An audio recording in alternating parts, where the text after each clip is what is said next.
সিং দুপুর অনুমানিক 2টা 15 মিনিট নাগাদ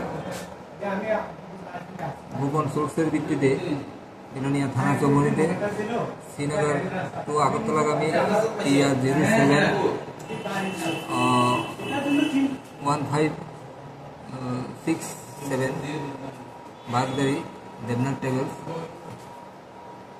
থানা চৌমুহনীতে গোপন সংবাদের ভিত্তিতে সার্চ করে কিছু বাংলাদেশি সামগ্রিক কফি, বাংলাদেশি মেড কফি আমরা সিজ করছি। এটা অনুমানিক 10টা কার্টুন আছে। 10টা কার্টুনে হয়তো এখন আমরা যদি কাউন্ট করি নেই অনুমানিক 600-700 হবে প্যাকেট। কোন জায়গায় আটক করা হয়েছে? বিলোনিয়া থানা চৌমুহনী। কোথায় যাচ্ছিল এগুলো?